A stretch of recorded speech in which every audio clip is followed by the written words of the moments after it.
அமைதி அருளும் இறைவா, உம்மை போற்றுகின்றோம். நெஞ்சில் சுமக்கும் இறைவா, நீதியில் நிறைவே இறைவா, சுமை தாங்கியே இறைவா, புகழ்ந்து போற்றி ஆராதிக்கின்றோம். நம் இதயத்தில் அன்பு இருக்கிறதா? அன்பு இருந்தால்தான் நாம் வாழ்கிறோம்.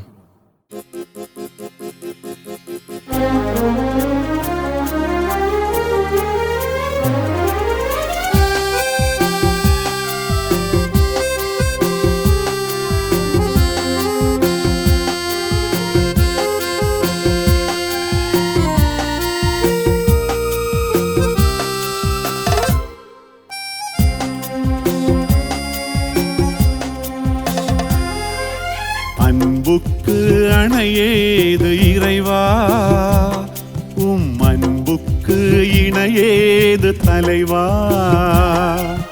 அன்புக்கு அணையேது இறைவா, உம் அன்புக்கு இணையேது தலைவா.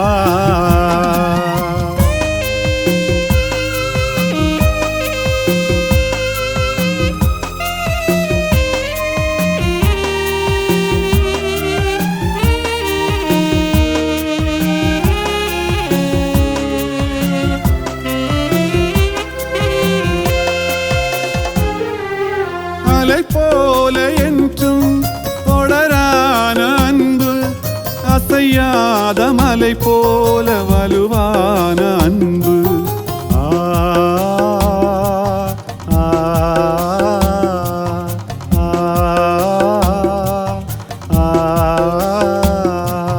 படர்வானம் போல விரிவான அன்பு, பயிர் ஈயும் நிலம் போல பரிவான அன்பு.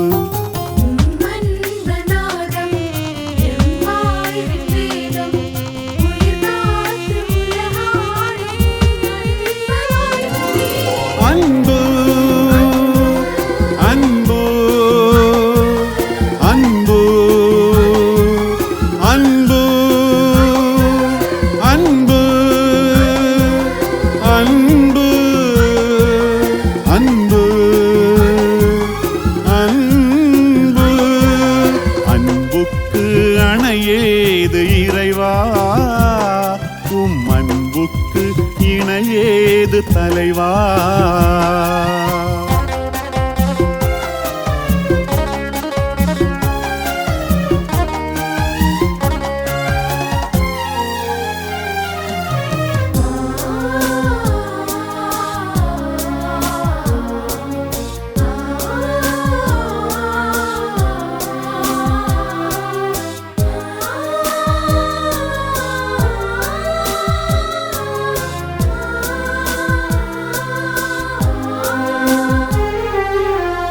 போல தாவும் கனலான அன்பு, திசை பாயும் நீர் போல வளமான அன்பு.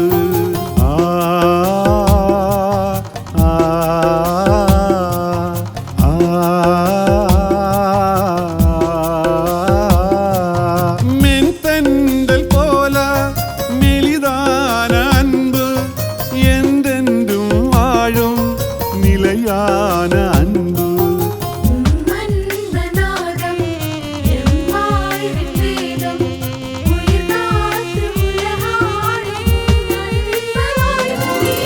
அன்பு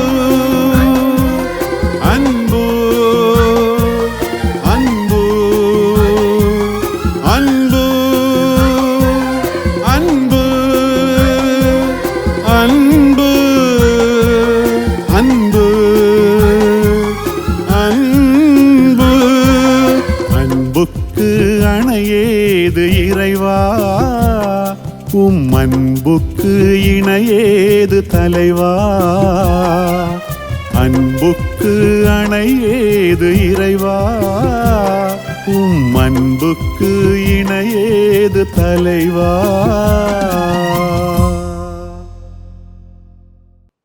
லூக்கா எழுதிய நற்செய்தி அலகு 6 இறை சொற்றொடர்கள் 27 முதல் 38 முடிய. அக்காலத்தில் இயேசு தம் சீடரை நோக்கி கூறியது, நான் சொல்வதை கேட்டுக்கொண்டிருக்கும் உங்களுக்கு கூறுகிறேன், உங்கள் பகைவரிடம் அன்பு கூறுங்கள், உங்களை வெறுப்போருக்கு நன்மை செய்யுங்கள், உங்களை சபிப்போருக்கு ஆசை கூறுங்கள், உங்களை இகழ்ந்து பேசுவோருக்காக இறைவனிடம் வேண்டுங்கள், உங்களை ஒரு கன்னத்தில் அறைபவருக்கு மறு கன்னத்தையும் திருப்பி காட்டுங்கள், உங்கள் மேலுடை எடுத்துக்கொள்பவர் உங்கள் அங்கியையும் எடுத்துக்கொள்ள பார்த்தால் அவரை தடுக்காதீர்கள், உங்களிடம் கேட்கும் எவருக்கும் கொடுங்கள், உங்களுடைய பொருட்களை எடுத்துக்கொள்வதிடமிருந்து அவற்றை திருப்பி கேட்காதீர்கள், பிறர் உங்களுக்கு என்ன செய்ய வேண்டும் என்று விரும்புகின்றீர்களோ அதை நீங்களும் அவர்களுக்கு செய்யுங்கள், உங்களிடம் அன்பு செலுத்துவோரிடமே நீங்கள் அன்பு செலுத்தினால் உங்களுக்கு வரும் நன்மை என்ன? பாவிகளும் தங்களிடம் அன்பு செலுத்துவோரிடம் அன்பு செலுத்துகிறார்களே, உங்களுக்கு நன்மை செய்வோருக்கே நீங்கள் நன்மை செய்தால் உங்களுக்கு ஒரு நன்மை என்ன? பாவிகளும் அவ்வாறே செய்கிறார்களே, திரும்ப பெற்றுக்கொள்ளலாம் என எதிர்பார்த்து நீங்கள் கடன் கொடுத்தால் உங்களுக்கு வரும் நன்மை என்ன? ஏனெனில் முழுவதையும் திரும்ப பெற்றுக்கொள்ளலாம் என்னும் நோக்குடன் பாவிகளும் பாவிகளுக்கு கடன் கொடுக்கின்றார்களே, நீங்கள் உங்கள் பகைவரிடமும் அன்பு செலுத்துங்கள், அவர்களுக்கு நன்மை செய்யுங்கள், திரும்ப கிடைக்கும் என எதிர்பார்க்காமல் கடன் கொடுங்கள், அப்போது உங்கள் கைமாறு மிகுதியாக இருக்கும், நீங்கள் உன்னத கடவுளின் மக்களாய் இருப்பீர்கள். ஏனெனில் அவர் நன்றி கெட்டோருக்கும் பொல்லாதோருக்கும் நன்மை செய்கிறார். உங்கள் தந்தை இரக்கமுள்ளவராய் இருப்பது போல நீங்களும் இரக்கமுள்ளவர்களாயிருங்கள். பிறர் குற்றவாளிகள் என தீர்ப்பளிக்காதீர்கள், அப்போதுதான் நீங்களும் தீர்ப்புக்கு உள்ளாக மாட்டீர்கள். மற்றவர்களை கண்டனம் செய்யாதீர்கள், அப்போதுதான் நீங்களும் கண்டனத்துக்கு ஆளாக மாட்டீர்கள். மன்னியுங்கள், மன்னிப்பு பெறுவீர்கள். கொடுங்கள், உங்களுக்கு கொடுக்கப்படும். அமைக்கு குலுக்கி சரிந்து விழும்படி நன்றாய் அளந்து உங்கள் மடியில் போடுவார்கள். நீங்கள் எந்த அளவையால் அளக்கிறீர்களோ அதே அளவையால் உங்களுக்கும் அளக்கப்படும். ஆண்டவரின் அருள்வாக்கு. இறைவா உமக்கு நன்றி. இயேசு கிறிஸ்துவிலே பிரியமுள்ள சகோதர சகோதரிகளே, நாம் வாழுகிறது நவீன காலத்திலே அன்பு செய்வது, பிறரை அன்பு செய்வது, எல்லோரையும் அன்பு செய்வதை ஒரு சவாலாக எடுத்துக்கொண்டால் மட்டும்தான் அது நடக்கும். பகைவரிடம் அன்பு, வெறுப்போருக்கு நன்மை, சபிப்போருக்கு ஆசை, இகழ்ந்து பேசுவோருக்காக இறைவனிடம் வேண்டுதல், கன்னத்தில் அறைகின்றவனுக்கு மறுகன்னம், மேலுடை எடுத்துக்கொள்கின்றவனுக்கு ஒரு அங்கி, கேட்கும் எவருக்கும் கடன் கொடுங்கள், எடுத்துக்கொள்வரிடமிருந்து திருப்பி கேட்காதீர்கள், பிறர் உங்களுக்கு என்ன செய்ய வேண்டும் என்று விரும்புகின்றீர்களோ அதை நீங்களும் அவர்களுக்கு செய்யுங்கள். மொத்தத்திலே எல்லாமே வித்தியாசமான சவாலாக இருப்பதை இங்கு நாம் காண்கிறோம். விசித்திரமாக வித்தியாசமாக வாழ வேண்டும் என்று நினைக்கின்றவர்கள் இதை செய்யலாம். உணவில், உடையில், ஊடகத்தில், கலாச்சாரத்தில் நவீனத்தையும் புரட்சியையும் புகுமுகம் செய்வோர் இயேசுவின் இந்த சவாலை வீராப்புடன் சாதிக்கலாமே. இந்த சவாலை ஏற்று சாமானியர்களும் பலரும் பாறுபற்றுகிற புனிதர்களாக உள்ளார்கள். வரலாறு அத்தகையோரை வாயார வாழ்நாளெல்லாம் வாழ்த்துகிறது என்பதும் உங்களுக்கும் எனக்கும் தெரிந்ததே. நாம் வித்தியாசமாக இயேசு விரும்புவது போல செய்ய தொடங்க முயற்சி எடுக்க முடியுமா என்று சிந்தித்து பார்ப்போம். அன்புக்கினியவர்களே, பகைவர்களை அன்பு செய்வது என்கிற சிந்தனையின் பொருள் பற்றி பல்வேறு விவாதங்கள், சந்தேகங்கள் அனைவரின் உள்ளத்திலும் எழுவது இயல்பு. எனக்கு மனைவி அன்பு செய்வது போல அடுத்தவங்களை அன்பு செய்ய முடியுமா? என்னுடைய கணவன் அன்பு செய்வது போல அடுத்தவங்களை அன்பு செய்ய முடியுமா? என்னுடைய பெற்றோர் அன்பு செய்வது போல என் பக்கத்து வீட்டுக்காரங்களை அன்பு செய்ய முடியுமா? பக்கத்து வீட்டுக்காரங்களை அன்பு செய்வது போல என்னுடைய வீட்டுக்காரங்களை அன்பு செய்ய முடியுமா? இதெல்லாம் பெரிய விவாதத்துக்குரிய காரியங்கள், எளிதான காரியம் அல்ல. சொந்த பொண்டாட்டி, மனைவி, புள்ள, கணவன், மாமனார், மாமியாரை கூட நம்மளால் அன்பு செய்ய முடியலையே. எனவே அன்பு என்பதற்கு கிரேக்க மொழியிலே பல அர்த்தங்கள் தரப்படுகிறது. பகைவருக்கு அன்பு என்பதன் பொருள் உள்ளத்திலிருந்து சுரக்கின்ற இரக்கம், நன்மைத்தனம். அதாவது அடுத்தவர் எனக்கு என்ன தீங்கு இழைத்தாலும் பரவாயில்லை, நான் அவர்களின் நலம் மட்டுமே நாடுவேன் என்கிற உணர்வுதான் பகைவருக்கு காட்டுகின்ற அன்பு. நமது பெற்றோரை அன்பு செய்வது போலவே, நமது உடன்பிறந்தவர்களை அன்பு செய்வது போலவே, நமது உறவினர்களை அன்பு செய்வது போலவோ நாம் நமது பகைவர்களை அன்பு செய்ய முடியாது. இதுதான் உண்மை. நமது பெற்றோரை அன்பு செய்வது போல நான் எனது பகைவரை அன்பு செய்யவே முடியாது. இது இயல்பானது. ஆனால் நமது பகைவரின் நலனை நாம் எப்போதும் நாட முடியும். நம்மை மற்றவர்கள் அவமானப்படுத்தலாம், நமக்கு தீங்கு கொடுக்கலாம், நமது பெயரை கெடுக்கலாம். அதை பற்றியெல்லாம் கவலைப்படாது. அவர்களின் நலநாடுவது, அவர்களுக்கு தீங்கிழைக்காமல் இருப்பது, அவர்கள் செய்வது பொறுத்து கொள்வது, அவர்களுக்காக ஜெபிப்பது, அவர்களிடத்தில் இரக்கம் காட்டுவது பகைவரிடம் காட்டுகிற அன்பாக இருக்கிறது.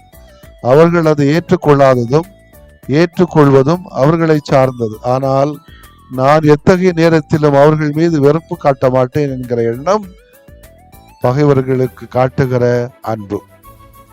நமது வாழ்விலே வெறுப்பு, கோபம், வைராக்கியம் இல்லாமல் இல்லை. நமது உணர்வுகளுக்குள்ளாக கலந்துவிடக் கூடாது. ஆனால் அதிகமாக நமது கோபமோ வெறுப்போ மாலையில் சூரியன் மறைவதற்குள்ளாக மறைந்துவிட வேண்டுமில்லை என்றால் நம்முடைய உடலுக்குள்ளே நோய் வந்து விடுகிறது. அதை நாம் நமது உணர்வுகளுக்குள்ளாக தேக்கி வைக்கவும் கூடாது. பாட்லிங் அப்படின்னு சொல்லுவாங்க. அத்தகைய நிலைக்கு நம்மை வக்கப்படுத்தி வாழ்வதே உண்மையான கிறிஸ்தவ வாழ்வு. அதை நிறைவாக அன்பு செய்வதிலே நாம் ஈடுபடுத்துவோம். ஆமேன். மன்றாடுவோமாக. இறைவா, பகைவரையும் அன்பு செய்கின்ற இதயத்தை எங்களுக்கு தாரும். பகைவர்களை நேசிக்கிற, பகைவர்களுக்கு ஆசை கூறுகிற நல்ல பழக்கத்தை எங்களுக்கு தாரும். எங்களை நாங்கள் அன்பு செய்வது போல, நாங்கள் உண்மை அன்பு செய்வது போல எல்லோரையும் ஓரளவேனும் அன்பு செய்யக்கூடிய சக்தி, ஆற்றலை, சூழ்நிலைகளை எங்களுக்கு தாரும். அந்த சவாலை ஏற்றுக்கொள்ளக்கூடிய சக்தியை எங்களுக்கு தாரும். ஆண்டவரே, ஆமீன்.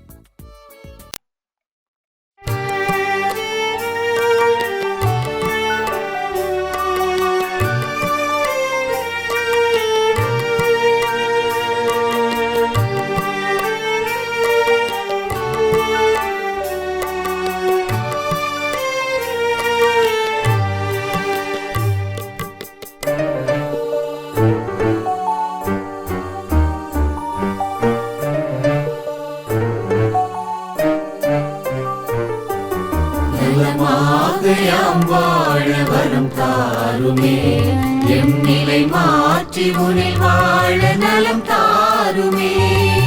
நலமாக யாம் வாழ வரம் தாருமே, எம் நிலை மாற்றி உனில் வாழ நலம் தாருமே.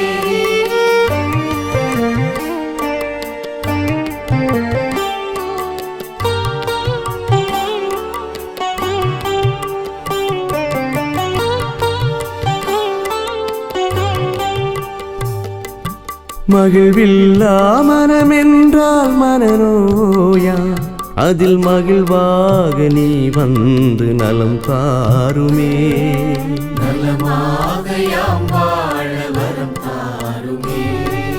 பொய் கூறும் நாவென்றால் பேய் நோயா, அதில் மெய்யாக நீ வந்து நலம் தாருமே. நலமாக யாம் வாழ வரம் தாருமே, எம் நிலை மாற்றி உனில் வாழ நலம் தாருமே.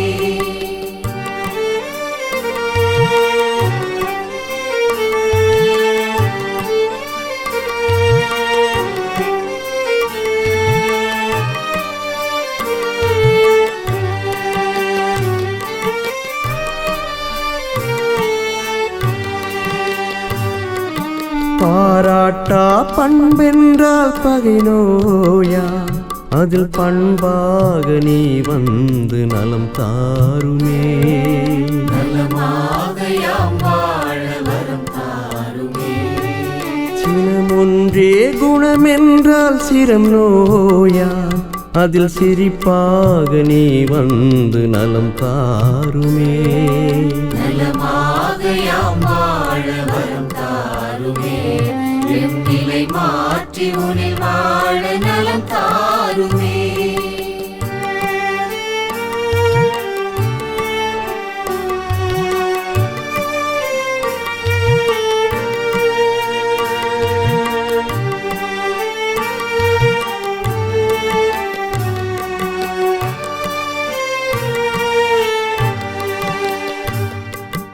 உழைக்காத உடல் என்றால் உயிர் நோயா, அதில் உழைப்பாக நீ வந்து நலம் தாருமே. நலமாக யாம் வாழ வரம் தாருமே. கனியாத உளம் என்றால் கடும் நோயா, அதில் கனிவாக நீ வந்து நலம் தாருமே. நலமாக யாம் வாழ வரம் தாருமே. எம் நிலை மாற்றி உனில் வாழ நலம் தாருமே.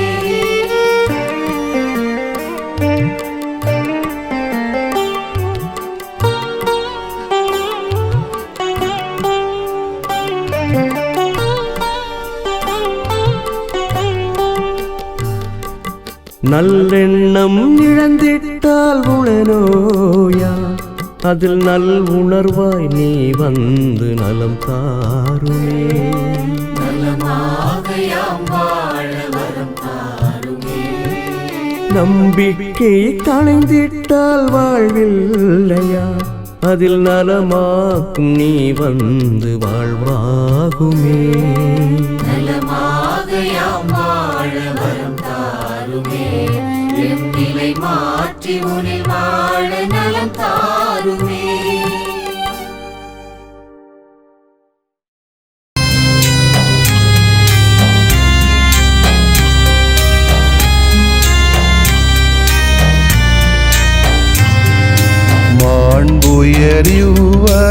மாண்புயரிவருள்ளடையாளத்தை தாழ்ந்து பணிந்து ஆராதிப்போம். பழைய நியம முறைகள் அனைத்தும் இனி மறைந்து முடிவு பெறுக. புதிய நியம முறைகள் வருக. புலன்களாலே மனிதன் இதனை அறிய இயலா. குறைகள் நீக்க நம்பிக்கையின் உதவி பெறுக.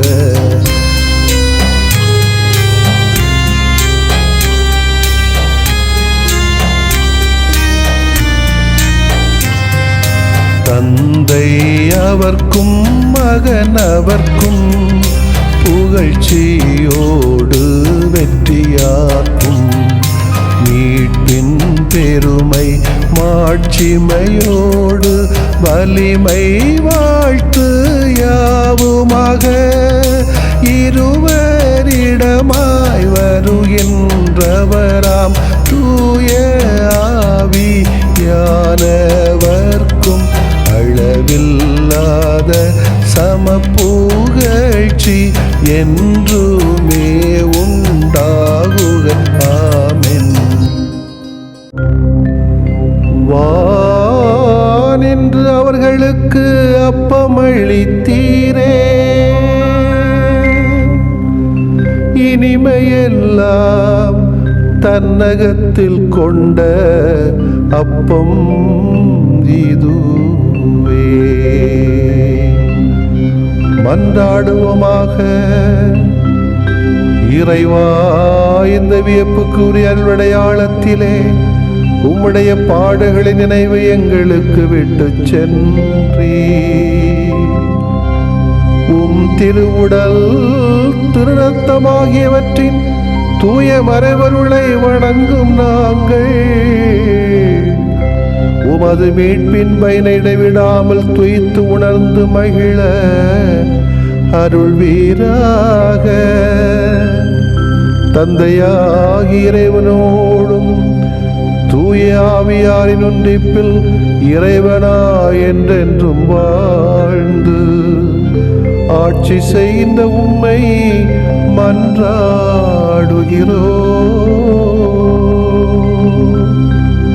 ஆமென்.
நிலையான புகழுக்குரிய தூய இறை நன்மைக்கு எல்லா காலமும் தொழுகையும் புகழும் போற்றியும் ஆட்சிமையும் உண்டாக கடவது. போற்றியும் ஆட்சிமையும் உண்டாக கடவது. தந்தை, மகன், தூய ஆவியாரின் பெயராலே ஆமென்.